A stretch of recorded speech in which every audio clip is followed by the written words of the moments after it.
Hello, friends. This is Dave Hurwitz, executive editor at ClassicsToday.com, here with the golden age of the symphony.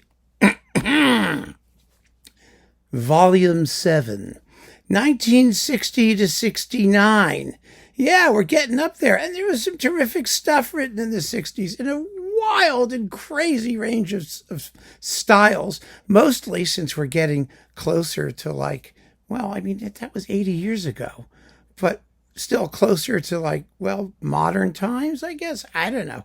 A lot of these people are less familiar because it takes time for great music of any era, let alone a decade, to filter into the public consciousness and become part of the canon of classical music. And we don't know what will and what won't. That's part of the excitement of going through these things. But there's some really great stuff in here that I hope you'll take the time to listen to. Let's start with Rautavaara, there we go. Symphony No. 3 from 1960. Now, Rautavaara's Third Symphony was written in emulation of Bruckner, which is kind of interesting because in 1960, nobody much cared about Bruckner unless you were in Germany. And there were plenty of German symphonists who were writing faux Bruckner. And most of it was just horrible and extraordinarily, like Furtwängler was one of them, for example, except for his second symphony. But essentially, they were just these big, blowsy, trudgy, galumphy things that nobody wanted to play because, of course, all of the emphasis, especially in the 60s, but in the 40s, 50s, and 60s, the post-war era, was on the serialist or avant-garde type crew hanging around in Darmstadt. And they didn't have a lot of time for Bruckner. They really, really didn't. And actually, when you listen to the work of a lot of those post-Brucknerian German symphonists, you kind of feel sympathy for the people in Darmstadt because it was awful. A lot of it was awful. But that's true of any era, right? 90%, 99% of what anybody writes is crap. And 1%, it may stand a chance of being terrific and standing out and receiving repeat performances. And, there's always, the cream will rise to the top. I've always believed that. Eventually it will, because people just don't have time for junk. Ultimately, we'll figure it out, or some future generation will figure it out when we're dead and gone. So, Rautavaara Symphony No. 3, that was a big digression, is in the style of a Bruckner symphony, but it's not. It's actually a 12-tone work, but the tone row is used in a way which is quite often very harmonically appealing and easy to take, and it's a beautiful work. Just a beautiful work that really ought to hear. It's a success. It successfully incorporates some of the mysticism and grandeur of a Bruckner symphony, but in Rautavaara's own modern style, and it's really a major, major statement.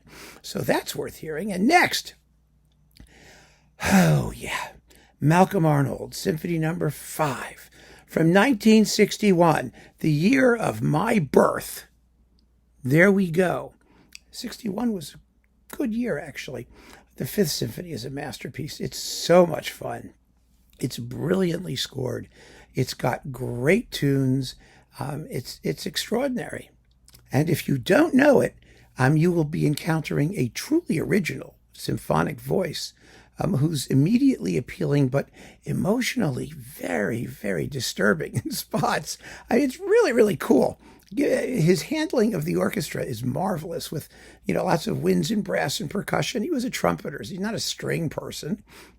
And it shifts the balance of sonority in his orchestral writing, onto those other orchestral sections. He doesn't neglect the strings. The slow movement has one of the most luscious, decadent, romantic tunes you've ever heard in your life, beautifully sung out by the string section. But he has, personifies every single orchestral section, and his thematic material is so much fun. So give that one a shot. You'll be happy you did. Also worth encountering and delicious is Lajtha Symphony No. 9 from 1961. Lajtha was the great 20th century Hungarian symphonist. He wrote a passel of symphonies. There are 9 numbered ones and a couple others that weren't called that, but are symphonies. I've talked about them quite a few times in this series. Not in this particular series, on this channel, and you can look him up. His music is wonderful. Absolutely wonderful. It was heavily French influenced. He was neglected in Hungary because of his support for the 1956 revolution. He was basically blacklisted. And so it took a long time for, he wasn't recorded by Hungariton the way other composers were, although he did get recorded. I mean, there were some things, thank God. But it really is a tragedy that his music was so severely neglected. It's very colorful and enjoyable, and sort of Hungarian impressionist Frenchy stuff. It's delicious. It's delightful. I said delicious twice, and I meant it. It's really satisfying. Shostakovich, well, he's been a stalwart of this series, as well he should be, because he is he the great 20th century symphonist? When you consider what he did over the period of time that he did it, it really is. He really was an exceptional musical voice. And the 13th Symphony, Babi is the late masterpiece among his symphonies, without question. It's a work of unbelievable moral courage and expressive depth and humanity, and it's incredible. It's just incredible. And that's 1962. So, yeah, we're doing well, right? Tubin. Well, I've wanted to mention Tubin for a while. He got edged out in the other lists. But, I want to say something about these lists, please. I mean, I know a lot of people just look at the list and then say, well, this isn't on the list, and they don't bother watching this part, the video. Maybe I should have said this at the beginning. Don't tell me what should be or should not be on the list, or what you'd add to the list or take away from the list. Just give us your list. I mean, this is your opportunity.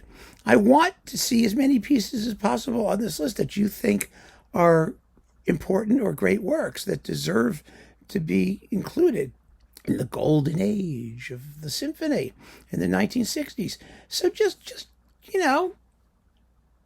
put up or shut up. I mean, I guess that's the bottom line, right? Anyway, Tubin is a terrific Estonian composer. I wanted to put his 4th or 5th symphonies in there because there's 6th. I mean, those are like the really juicy ones. They're wonderful works. But the 8th is very powerful and impressive, and lots of fun too. And the Bis recording of it's a knockout. So, yeah. Tubin Symphony No. 8 from 1966. Then Jolly Braga Santos, our second Braga Santos symphony from 1966 also. His 5th is in a totally different style from 1, 2, 3, 4. 1, 2, 3, 4 are very, enjoyable Vaughan Williams-like, Respighi-like modal harmony. I mean, just, folky, terrific stuff. And very, very easy to digest. Well, 5 is an avant-garde thing. It really is quite similar in some respects to the expressionist, neo-expressionist, shall we say, works of Hinastera. Really, it's incredibly powerful. The first movement is one of those texture pieces. It's just like strange-sounding atonal chords, which you like because the sonorities are so interesting. And the second movement is a scherzo called Zavala, or something like that, based on the folk music of Madagascar. It has 9 marimba parts or vibraphone parts or something. I mean, it's this sort of exotic, tropical, lush, really, really cool. Then there's another kind of spooky, creepy third movement, and the finale, which is one of these pounding, rhythmic, post-Rite of Spring thrillers. I mean, it's just fantastic. And the crazy thing about it is, it finally settles down in this beautiful, romantic, anguished, passionate theme arises in the strings, and then it all goes to hell, and with a whack on the tam-tam and a thrilling major chord, believe it or not, that just comes out of nowhere. Ta-da! Like that. It's amazing. Give it a listen. You're gonna love it. Lutoslawski, Symphony No. 2, 1967. Lutoslawski wrote 4 very impressive symphonies, and is one of the great 20th century composers. Now, by this time, the 1960s, the symphony itself was gradually ebbing. Composers were writing works they in different styles, according to different aesthetic theories. And as a result of all of that, symphonies were sort of fading. And they have been ever since, to be honest. Orchestral music was not. That's the point. So we're going to have to do a whole other series, because this is part of the golden age of the orchestra, not just the symphony. The symphony is a subcategory. So we'll be doing things like concertos and symphonic poems and other miscellaneous things, concertos for orchestra. All these things happened during this period as well. It wasn't just symphonies, but at this point, the symphony was still alive. It wasn't really on its last gasp. There were wonderful works being written, but I think fewer. I do. I think that the neoclassical side, which produced a slew of terrific symphonies, is slowly fading out. And people are turning their attention to other things. Minimalism was on the rise, for example, and stuff where symphonies were less the thing. Although talk to Philip Glass about that. It was written more than a dozen of them. So you never know. It all depends on what they do. Then Don Gillis, Symphony No. 10, the Big D for Dallas. Oh, God, that's fun. This piece is just like his Symphony 5.5. It's just witty and charming and enjoyable. And he wrote it in 1967, for heaven's sake. Oh, it's just great. I know some people will sniff and say, well, you don't have any of the serious American symphonies. And it's true. I don't here because the 60s wasn't a good time for the American symphony, particularly. I wanted to put in something by Rockberg, but they're usually before or after, or you can't find a really great professional recording of the works he wrote during. It's all about the availability of recordings, to be honest with you, because if you can't find a really top quality professional performance, then what's the point?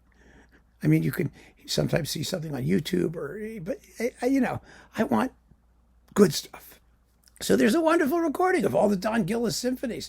And the piece is just a riot, number one. And number two, I actually think it's really important to emphasize that the American contribution to the world of classical music was often of a fusion variety, mixing jazz, popular music elements, and there's nothing wrong with that. If it's great music, who cares? We should be so past this business of, if it's serious, it has to be like dissonant or weighty, or, you know what I mean? So, yeah, I'm happy to include Don Gillis. And, in case you wanted something serious, well, there's Allan Pettersson, his 8th Symphony from 1968. His 7th was from virtually the same time, like the year before.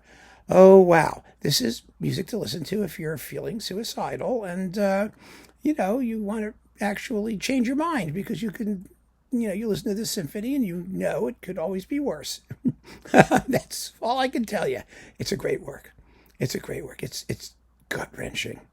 Really good and scary and spooky, and all of my heavy metal fans friends who love heavy metal love Allan Pettersson. Let me put it to you that way. So give it a shot if you're so inclined. And last but not least, Vagn Holmboe, the great Danish symphonist. Symphony No. 9 is from 1969. His symphonies are marvelous. They're in a post-Nielsonian neoclassical idiom. Does that help you? No? Oh, I wonder why not. Let me just put it this way. They're lithe and muscular and lively and beautifully constructed and very characteristic in terms of sonority. And they're worth getting to know. They're all worth getting to know. And they've all been recorded marvelously on BIS. So you can give them a shot. The 9th is a beautiful work. The 8th, which dates from like the 50s, was the Symphonia Boreale, I believe it was called, and is also glorious. It's just really good stuff. So he's worth discovering. And his symphonies aren't long. They're all like, 20 to 30 minute length, generally speaking. And they've got immediate appeal. But they are also contemporary works that don't ever talk down to the audience. I mean, they have their own, well, personality, which is what we want in great music. So there you have it. 10 symphonies from the golden age of the symphonies, 1960 to 69. We're still going, but we have one more to go in the 20th century, and then we're going back to the 1880s and 90s. Because the point I wanted to make in this series is that it's a century, essentially, basically a century of stuff, and a wonderful continuum that should be thought of as such, as a whole, as an age, an era, when the great orchestras existed and composers wrote great music for them to play in a whole range of forms, which we'll be talking about further.